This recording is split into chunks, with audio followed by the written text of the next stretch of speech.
Welcome back and thanks for staying with us. It's still Your View and we're going through the front page of the paper. The Punch is where we are.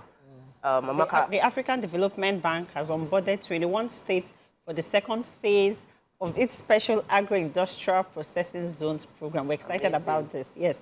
The Imo State Governor, Hope Uzodinma, revealed this to State House correspondents after the 146th meeting of the National Economic Council at the Aso Rock Villa, Abuja. He said that the projects of the program's pilot phase in Kano, Kaduna, Kwara, Oyo, Ogun, Imo, Cross River State, and the FCT at various stages of completion, and that the phase 2 is about to begin. Impressed by the program 2 weeks ago, there was a stakeholders meeting. They onboarded an additional 21 states. That means they're doing something right for 21 other states now to want to come on board. And he urged all the states to key into this program because it is going to be a game changer and it will go a long way in tackling the food security pursuit of the federal government. He also said that in February 5th, 2024, Senior Special Advisor on Industrialization to the AFDB President, Professor Banji, had said that, had told the Vice President Shetima that the pilot state will receive the first tranche of disbursement of $540 million from the bank to develop SPSs. He also finally now stated that he finally stated that a 2-day summit on a new global financing pact in Paris in late June 2023 that they had assured President Tinubu that the bank will support new administration's economic policies in Nigeria, placing the people first in development targets. This is exciting.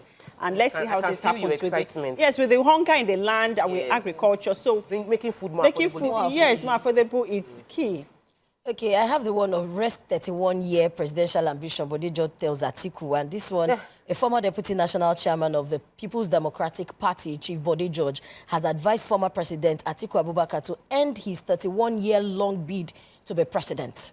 Nothing that Atiku's bid to be president dated back to the year 1993. George said it was high time for the former vice president to retire from the contest, especially in 2027. He was addressing pressmen at his Ikoyi, Lagos office yesterday, Thursday.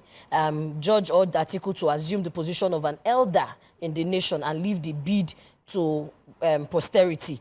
So, Atiku, my advice to you is that you'll be 81 years old in 2027 and you have been contesting for the presidency since 1993. This is the time for you to calm down and act like an elder. I appeal to you in the name of the Almighty Allah that you serve to take it easy and leave everything for posterity, George said. So this one, it looks like it's a personal something. Yeah, it looks, because I saw the video yesterday and I was like, okay, where is it coming? Anybody can run, as long as they don't run mad. They can keep running. Oh, God. All right, so the Lagos State government, the governor actually has presented his appropriation bill for the year 2025 to the State Assembly in front of the Speaker, Mudashiru Obasa, and the budget is tagged budget of sustainability. It's supposed to be addressing infrastructure, sustainability, economic diversification, social inclusion and human capital development, environmental sustainability, as well as governance and institutional reform. There is going to be a green line. So we already have red, we have blue, and now they're working on the green line, and the budget for that has been included in this particular appropriation bill as well. However, a key part of this budget also includes tourism, which for me is really exciting because I feel that a lot of Nigerians, well, I particularly like to travel for tourism, and I see how some countries are intentionally pushing their tourists at locations, and I'm looking forward to the places I will go to. But Lagos has a lot of tourism points, but it is not collated into like, oh, visit Lagos, and these are the places you should see. Highlights. And all of that. So I'm looking forward to how that work.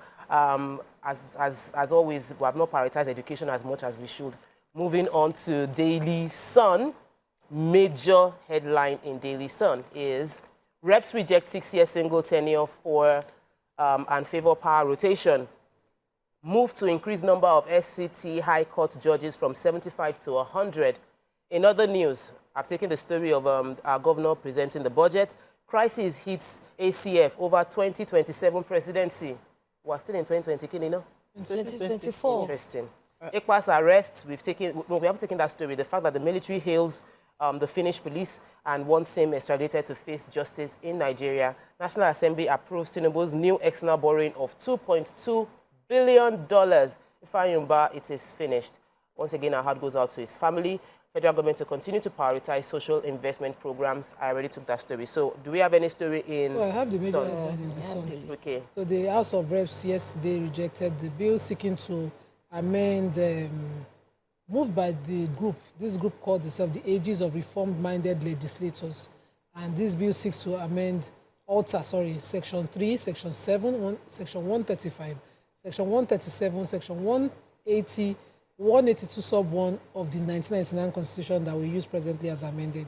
And this bill was only seeking to alter the Constitution, of course, to provide for rotation of the executive powers among the 6 geopolitical zones to ensure equal representation, to reduce desperation and tempo of agitation across the country. You know what the last election was like. The bill also seeks to propose to amend Section 3 of the Constitution to provide for the recognition of the divisions of Nigeria, the 6th division, into 6 geopolitical zones. Was that also rejected? Also, those sections I'm just breaking down now. So the bill also seeks to amend the Constitution to provide for a single tenure of 6 years for the President of the Federation of Nigeria and the state governors. And this will bring, of course, about a reduction in government spending and wastage and promote efficiency in governance and national stability. But as the speaker just say, those for Kinikon, they say those who are kept quiet. When they say those are against, nay, echo the, so they just secondly the one side. End of matter for this bill.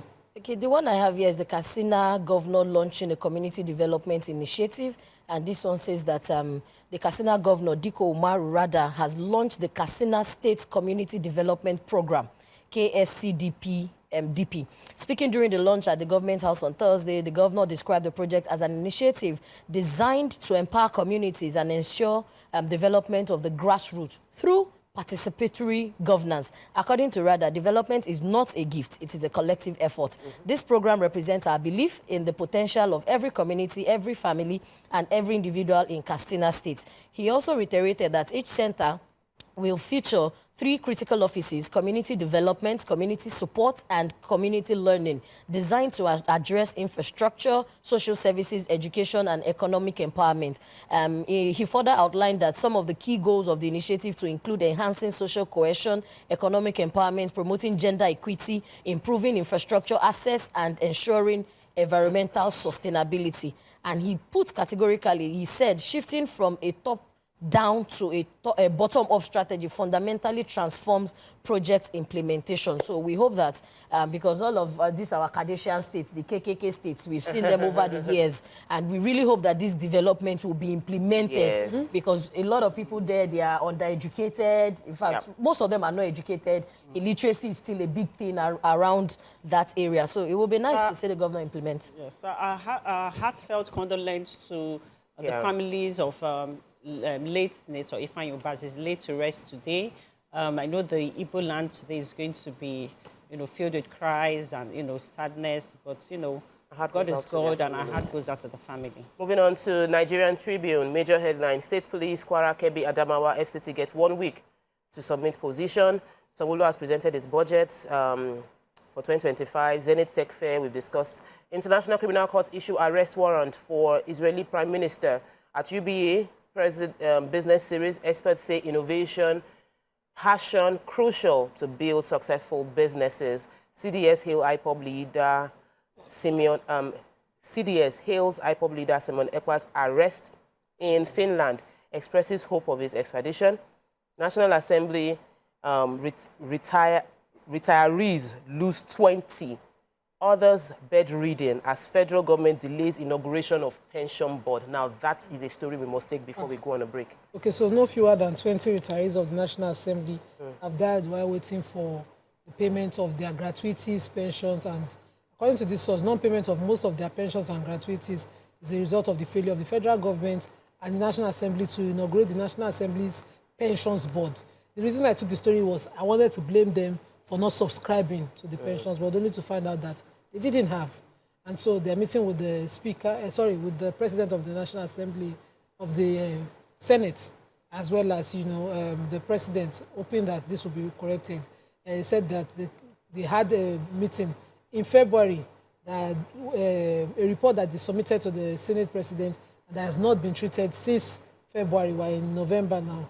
And they have another letter that was dated, trustees of the Council of Retired Clerks and Secretaries read, considering the pathetic health and conditions of our retired colleagues, Your Excellency would agree with us that the establishment of the National Assembly Pensions Board is overdue 5 months after the President's assent to it. And this is still, it hasn't been done, and 20 have died, and the delay is not... Exactly. So, and a 2-year-old former clerk is leading the team, talking with the Senate President.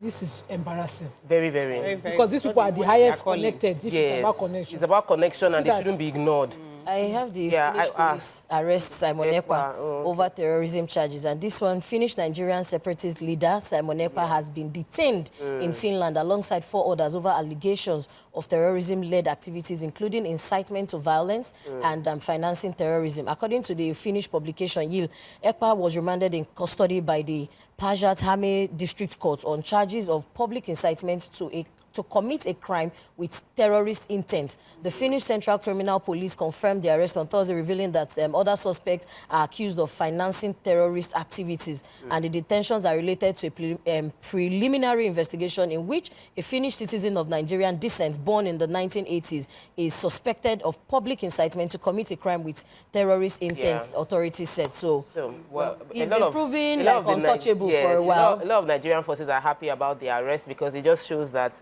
we're getting close to justice. IPOB have detached themselves from him, that is not, doesn't speak for them or represent them. But that's what we can take on Front Page Review for today. When we return, we'll go into a conversation. Stay with us, we'll be right back.